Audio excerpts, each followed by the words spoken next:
బంగారం బ్యాంకులు ఇతర ప్రైవేటు సంస్థల్లో ఉన్న విడిపించి కొనబడును. కొమ్మూరి గోల్డ్ ఆంధ్ర మరియు తెలంగాణ. అందరికీ నమస్కారం. నేను మీ ఆయుర్వేద డాక్టర్ చిట్టిపొట్ల మధుసూదన శర్మని.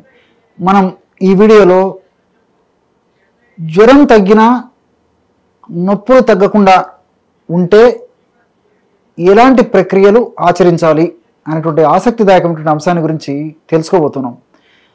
మరి ముఖ్యంగా సీజన్ వచ్చినప్పుడు జ్వరాలు రావడం సర్వసాధారణం. జ్వరాలు వారం రోజులు, 10 రోజులు, మహా అంటే 15 రోజులు లేదా 2 వారాల్లో ఉండి తగ్గిపోతాయి. సరే, కొన్నాళ్ల పాటు నీరసం విశ్రాంతి ఉండేసి తగ్గిపోయేటువంటి పరిస్థితి ఏర్పడుతుంది.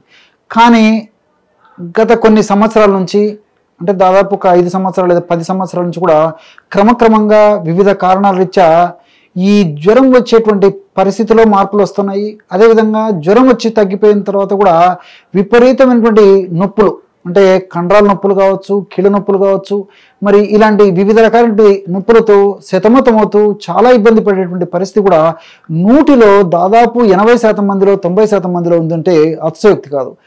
సర్వసాధారణంగా జ్వరాలు, ముఖ్యంగా సీజన్లో వచ్చేటువంటి జ్వరాల్లో కూడా బ్యాక్టీరియా వల్ల వచ్చేటువంటి జ్వరాలు, పరాన్నజీవులలో వచ్చేటువంటి జ్వరాలు, అదేవిధంగా ఈ దోమలు ఇలాంటి వాటి వల్ల వచ్చేటువంటి జ్వరాలు ఉంటూ ఉంటాయన్నమాట.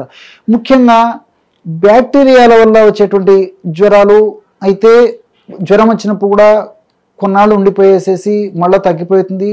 వాటి యొక్క తీవ్రత, అంటే జ్వరం తగ్గిపోయిన తర్వాత కూడా ఆ నొప్పులు, అంటే ఈ కీళ్ళ నొప్పులు, కండరాల నొప్పులు, ఈ నొప్పుల తీవ్రత కూడా తగ్గే అవకాశం ఉంది. కానీ ఈ డెంగ్యూ జ్వరము, తర్వాత చికెన్ గిన్నె జ్వరము, అదేవిధంగా వివిధ రకాలైనటువంటి వైరస్లో ఉన్నటువంటి జ్వరాలు వచ్చినప్పుడు మాత్రము జ్వరాలు తగ్గిపోయిన తర్వాత కూడా చాలామందిలో దీర్ఘకాలం పాటు కూడా వేధిస్తూ, పీడిస్తూ, బాధిస్తూ రకరకాల ఇబ్బందులు గురి చేసేటువంటి పరిస్థితి కూడా ఈ యొక్క సమస్య వల్ల కలుగుతూ ఉంటుంది. అంతేకాకుండా ఇంతకుముందు మనకి మలేరియా, టైఫాయిడ్ ఇలాంటి జ్వరాలు ఎక్కువగా వచ్చేవి. కానీ వివిధ కారణాల రీత్యా ఈ మధ్య కాలంలో కొన్ని సంవత్సరాల నుంచి వైరస్ల యొక్క పరివర్తన మార్పు వల్ల వివిధ రకాలైనటువంటి వైరల్ జ్వరాలు కలుగుతున్నాయి అన్నమాట. మరి ఈ వైరల్ జ్వరాలు వచ్చినప్పుడు అవసరాన్ని బట్టి వైద్యులు ఆ సిమ్టమాటిక్ ట్రీట్మెంట్, అంటే లాక్షణిక చికిత్స, లక్షణాలు తగ్గేందుకు చికిత్స చేసేసి మరి ఆ సమస్య తగ్గిపోయేట్లు చేస్తారు. కానీ ఆ సమస్య తగ్గిపోయిన తర్వాత కూడా ఈ నొప్పులు నేను చెప్పినట్లు చాలా ఇబ్బంది పెట్టేటువంటి పరిస్థితి ఏర్పడుతుంది. మరి ఆ నొప్పులకు సంబంధించి దీర్ఘకాలికంగా ఆధునిక కృత్రిమ రసాయన ఔషధాలు మరి క్షేమదాయకం కాదని చెప్పేసి కూడా డాక్టర్లు చెప్తూ ఉంటారు. అంతేకాకుండా తప్పని పరిస్థితులు అయితేనే కొన్నాళ్ల పాటు వాడమని చెప్పేసి కూడా మనకి వైద్యులు సలహా ఇస్తూ ఉంటారు అనమాట. ఏది ఏమైనప్పటికీ మరి ఆ నొప్పులు తగ్గేందుకు ప్రకృతిలో అనేక రకాలైనటువంటి ఔషధాలు మనకు తటస్థపడుతూ ఉంటాయి. వాటిల్లో మీకై మీరు తయారు చేసుకోదగ్గ సులువైనటువంటి ఔషధ యోగాన్ని ఇప్పుడు మనం తెలుసుకోబోతున్నాం. ఈ ఔషధ తయారీకి కావలసినటువంటి పదార్థాలు 3. శొంఠి పొడి ఒక 50 గ్రాములు తీసుకోండి. జ్వరం వచ్చిన తర్వాత, తగ్గిపోయిన తర్వాత వచ్చేటువంటి నొప్పులు త్వరగా, సమర్థవంతంగా, వెంటనే, శీఘ్రంగా తగ్గేందుకు మనం ఔషధాన్ని ఎలా తయారు చేసుకోవాలో తెలుసుకుంటున్నాం.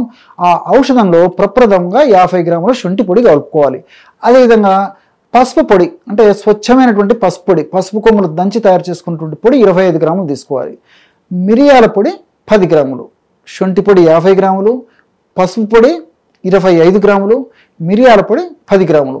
ఈ 3 పదార్థాలు బాగా కలిపేసేసి ఒక గాజు సీసాలో నిల్వ ఉంచుకొని రోజు ఉదయం ఆహారానికి ఒక 15 నిమిషాలు లేదా ఒక అరగంట ముందు, రాత్రిపూట కూడా ఆహారానికి ఒక 15 నిమిషాలు లేదా ఒక అరగంట ముందు 2 నుంచి 2.5 గ్రాము, అంటే ఇంచుమించు అర టీ స్పూన్ అంటే కొద్దిగా తక్కువైనా తీసుకోవచ్చు అనమాట. కాబట్టి 2 నుంచి 2.5 గ్రాము ఈ యొక్క చూర్ణాన్ని ఒక్క పూటకు తీసుకోవాలి. తీసుకొని వీలైతే తగినంత స్వచ్ఛమైనటువంటి తేనెతో కలిపేసి నాకుకొని చప్పరించేసి మింగేస్తే సరిపోతుంది. అలా కాకపోతే ఒక 100 ml గోరువెచ్చని పాలలో కలిపేసి తీసుకున్నా సరిపోతుంది. లేదంటే ఇదే ఔషధాన్ని ఒక 50 to 100 ml గోరువెచ్చని నీళ్ళలో కలిపి తీసుకున్నా సరిపోతుంది. కాబట్టి మీకు ఎలా వీలైతే అలాగా ఈ ఔషధాన్ని వాడుకోవడం వల్ల అన్నీ మనకి సైడ్ బెనిఫిట్స్ ఉంటాయి, ఎలాంటి సైడ్ ఎఫెక్ట్స్ కూడా ఉండవు. ఈ యొక్క ఔషధాన్ని దీర్ఘకాలం పాటు వాడినప్పటికీ ఎలాంటి ఇబ్బంది కూడా ఉండదు.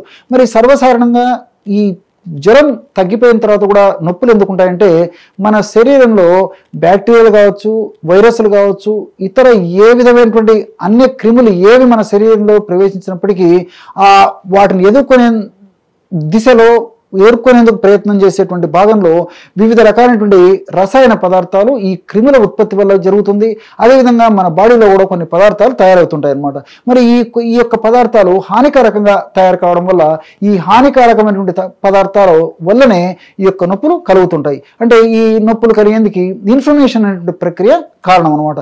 కాబట్టి ఇన్ఫ్లమేషన్ అనేటువంటి ప్రక్రియ ఒక్క తాయన తగ్గదు. మనం జ్వరం తగ్గిపోతుంది, ఆ వైరస్ యొక్క పనితనం కూడా తగ్గిపోయినప్పటికీ ఆ వైరస్లు తర్వాత మన బాడీ లేదా బ్యాక్టీరియాలు మన బాడీ ఇతర క్రిములు మన బాడీ చేసేటువంటి యుద్ధం అంటే లోపల ఫైటింగ్ ప్రక్రియలో భాగంగా ఇన్ఫ్లమేషన్ అనేటువంటి ప్రక్రియ జరుగుతున్నప్పుడు ఆ ఇన్ఫ్లమేషన్ ప్రక్రియలో జరిగేటువంటి ఉత్పత్తి అయ్యేటువంటి వివిధ రకాలైనటువంటి రసాయన పదార్థాలు దీర్ఘకాలం పాటు కూడా కొద్ది గొప్ప రిలీజ్ ఉత్పత్తి అయ్యేటువంటి పరిస్థితి ఏర్పడమే కాకుండా అవి త్వరగా నిర్వీర్యం కాకుండా కూడా ఉండేటువంటి పరిస్థితి ఏర్పడి ఆ యొక్క ప్రభావం చేత కండరాలు, అదేవిధంగా ఎముకలు, అదేవిధంగా కీళ్ళు ఇలా వివిధ భాగాలు కూడా మరి నొప్పులకు గురయ్యేటువంటి పరిస్థితి ఏర్పడుతూ ఉంటుంది.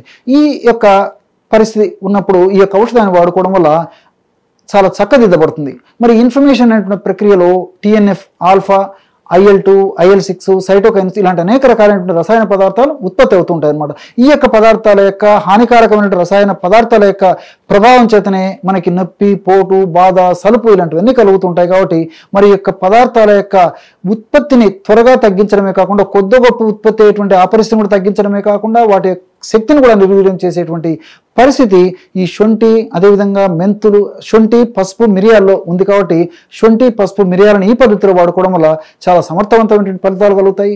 అంతేకాకుండా మరి ఈ యొక్క సమస్య ఉన్నటువంటి వాళ్ళు వేళకు ఆహారం తీసుకోవాలి. Fast foods, junk foods, ice creams, bakery foods ఇలాంటివన్నీ మానేసేయాలి. కొన్నాళ్ల పాటు శరీరం రికవర్ అయ్యేదాకా కూడా నాన్ వెజిటేరియన్ ఆహారం వీలైనంత వరకు మరి ఆపేస్తే మంచిది. ఇతర పోషకాహారం తీసుకోవడం మంచిది. అదేవిధంగా రాత్రి కూడా పెందలాడే ఆహారం తీసుకోవడం చాలా చాలా మంచిది. పెందలాడే ఆహారం తీసుకున్నప్పటికీ ఆహారం కూడా ఈజీగా జీర్ణమయ్యేటువంటి సహజసిద్ధంగా ప్రకృతిలో దొరికేటువంటి పళ్ళు, ఆకుకూరలు, కూరగాయలు, డ్రై నట్స్, డ్రై ఫ్రూట్స్ ఇలాంటివి తీసుకోవడం మంచిది. ఇలాంటి చిన్న చిన్న జాగ్రత్తలు తీసుకుంటూ నేను చెప్పినటువంటి పద్ధతిలో ఈ యొక్క ఔషధాన్ని వాడుకోవడం వల్ల ఫలితాలు చాలా త్వరగా కలిగి మరి ఆ నొప్పుల నుంచి చక్కటి విముక్తిని పొందడానికి అవకాశం ఏర్పడుతుంది. చూశారు కదా, ఇటువంటి సులువైనటువంటి ఔషధ యోగాన్ని జ్వరం వచ్చి తగ్గిన తర్వాత కూడా ఈ నొప్పుల సమస్య వేధిస్తుంటే ఎలా తయారు చేసుకుని వాడుకోవాలో తెలుసుకున్నారు కదా. మరొక వీడియోలో మరొక అంశంతో మళ్ళీ కలుద్దాం. అంతవరకు నమస్కారం. మీ చిట్టిబొట్ల.